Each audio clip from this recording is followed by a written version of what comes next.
Estimado estudiante, en esta oportunidad revisaremos la cápsula Proceso enfermero en usuario con insuficiencia cardíaca. Mi nombre es Palmira Canales, soy docente de la Universidad Santo Tomás de Santiago.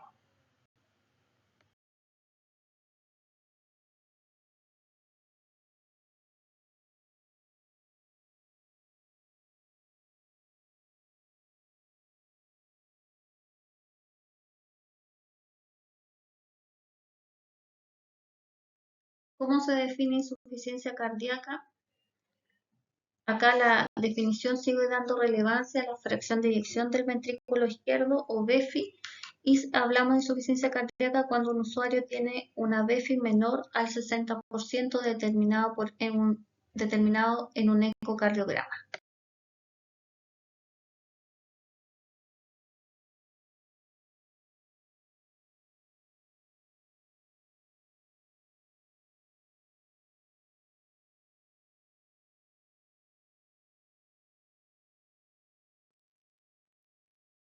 Respecto de la epidemiología, podemos decir que es un problema relevante en salud pública, ya que tiene una causa de mortalidad con una sobrevida estimada al año del 67 al 87% y a los 5 años del 50-60%. Es una de las principales causas de hospitalización en mayores de 65 años y una patología de alto costo, principalmente asociada a las hospitalizaciones. Dentro de la etiología, las tres principales son isquemia miocárdica, hipertensión arterial y las arritmias. La enfermedad coronaria es la etiología más frecuente de la insuficiencia cardíaca, con una prevalencia entre el 50 y el 65%. Dentro de los mecanismos fisiopatológicos que inician el daño tenemos sobrecarga de presión, sobrecarga de volumen, deterioro de la contractilidad y deterioro de la distensibilidad. Lo que respecta a la sobrecarga de presión, el ventrículo debe desarrollar una mayor presión para vencer el obstáculo contra el cual se contrae. Como mecanismo de compensación se produce una hipertrofia ventricular. Ejemplo, pacientes que tengan hipertensión arterial descompensada. Sobrecarga de volumen producido por una insuficiencia valvular mitral en que el ventrículo recibe el volumen habitual desde la aurícula más un volumen regurgitante adicional del ciclo anterior. Lleva un aumento de el volumen diastólico, lo que genera una hipertrofia excéntrica. Otro ejemplo, un paciente con enfermedad renal crónica en hemodiálisis.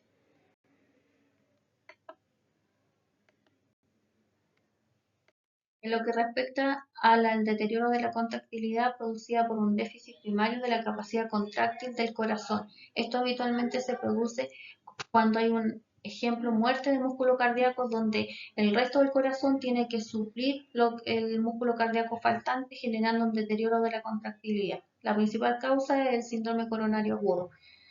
Cuando hay muerte con elevación del segmento ST, donde hay muerte de músculo cardíaco. También hay deterioro de la distensibilidad, que ocurre por la incapacidad del corazón para relajarse y extenderse de manera adecuada. Rara vez ocurre como mecanismo primario, generalmente está acompañado de otras noxas como la isquemia miocárdica y hipertrofia concéntrica. Dentro de los conceptos fisiopatológicos que hacen progresar la enfermedad, se sabe que en la actualidad que los mismos mecanismos que en un principio compensan la disminución del gasto cardíaco son los que hacen progresar la enfermedad. Estos son mecanismos de Frank-Stalen, respuesta neuroendocrina, que es la activación del sistema nervioso simpático, y el sistema renina-angiotensina-aldosterona.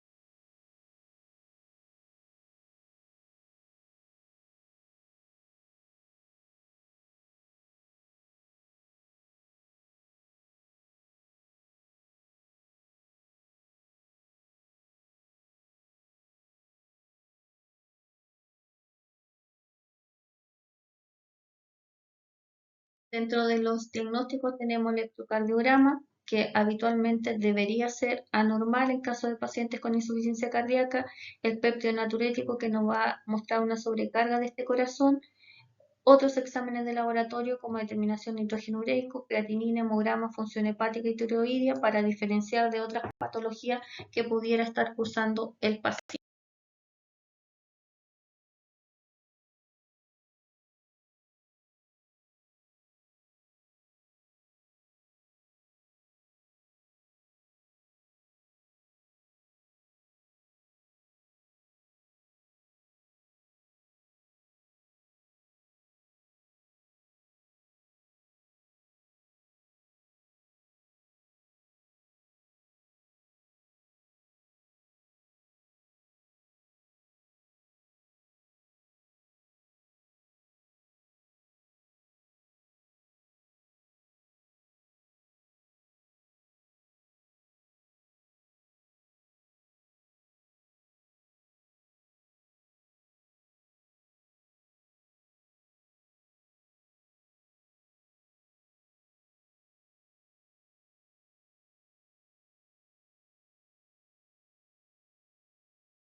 Dentro de los exámenes también tenemos la radiografía de tórax, que sirve para descartar otras causas de disnea que podrían ser de origen pulmonar.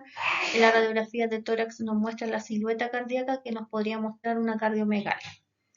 En el ecocardiograma es un procedimiento diagnóstico útil para diagnosticar insuficiencia cardíaca, ayuda a identificar la causa subyacente y determinar la fracción de eyección del paciente, lo que permite identificar el tipo, la gravedad de la insuficiencia cardíaca y clasificarla.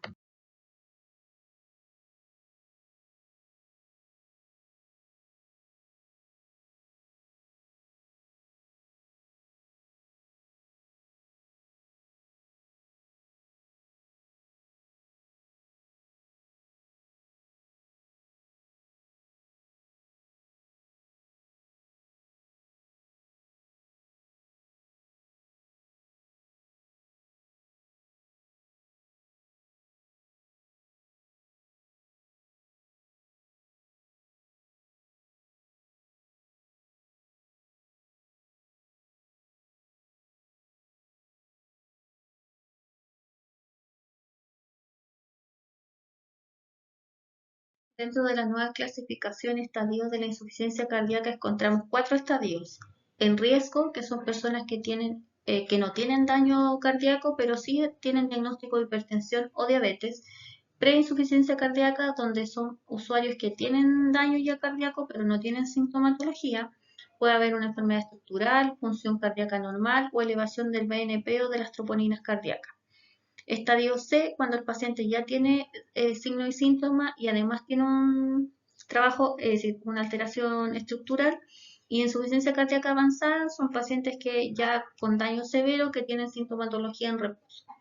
Según la clasificación, según la fracción de eyección, tenemos con BEFI reducida, que tiene fracción de eyección del ventrículo izquierdo menor al 40%, levemente reducida, con fracción de eyección del 41 al 49%, preservada con BEFI mayor al 50% y BEFI mejorada, que es insuficiencia cardíaca con una BEFI basal menor al 40%, con un incremento de 10 puntos de BEFI y una segunda medición de BEFI mayor al 40%.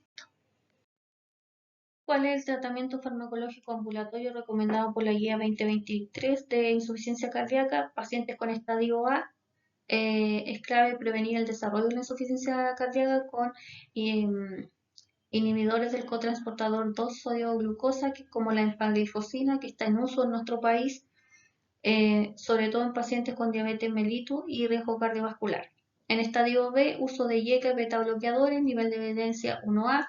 En estadio C y D, La terapia médica para la insuficiencia cardíaca con fracción de eyección reducida ahora incluye 4 clases de medicamentos que incluyen, por supuesto, los inhibidores del cotransportador 2-sodio-glucosa, que es la empaglifosina, inhibidor del sistema renina-angiotensina con inhibidores del receptor de angiotensina-nitricilina, que son los ARNI, que el medicamento que está en uso en nuestro país se llama Entresto, que la dosis habitual son 50 miligramos cada 12, que ya se está usando en nuestro país, inhibidoras de la enzima convertidora de angiotensina o bloqueadores del receptor de angiotensina 2. Bloqueadores beta, antagonistas de los receptores de los mineralocorticoides y los inhibidores del cotransportador 2-sodio-glucosa, que ya se lo había mencionado.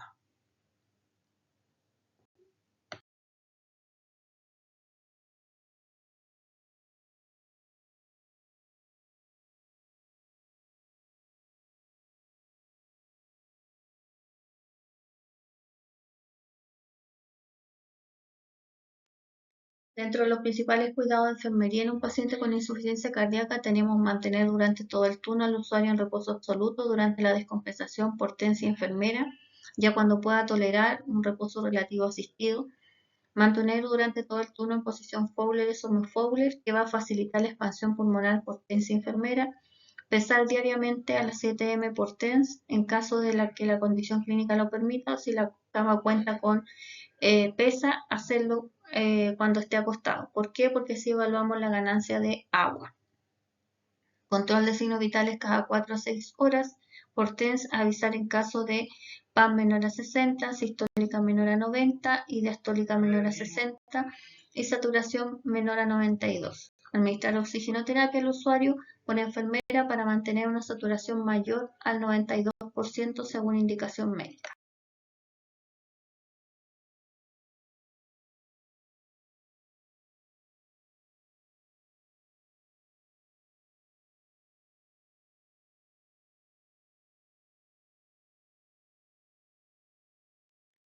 Continuando con los cuidados de enfermería, cuantificar ingresos y egresos por enfermera y TENS durante todo el turno, puede programarse cada 6 horas por horario, supervisar ingesta de agua y sal en el usuario por enfermera y TENS durante todo el turno y especialmente durante los horarios de visita, que es cuando les traen cosas extras habitualmente.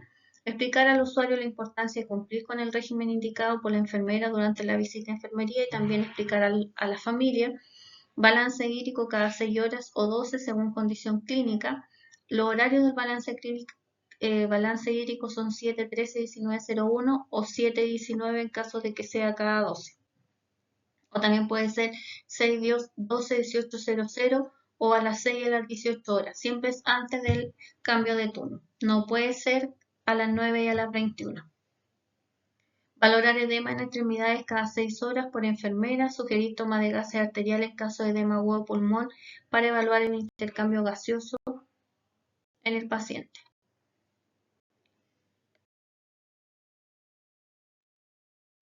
Otros cuidados de enfermería puede ser toma e interpretación de exámenes de laboratorio como nitrógeno ureico, creatinina, péptido natriurético tipo B por enfermera cada 24 horas. Instalación de catéter urinario permanente por enfermera para evaluar el débito urinario y hacer un balance hídrico más exacto. Administración de tratamiento farmacológico prescrito por enfermera y TENS. Cuidados de la piel, cambios de posición según necesidad, uso de colchón de flotación en caso de necesidad, paciente habitualmente con edema, lo que favorece el desarrollo de lesiones por presión. Manejo de ansiedad, tranquilizarlo, explicarle todos los procedimientos que se le van a realizar.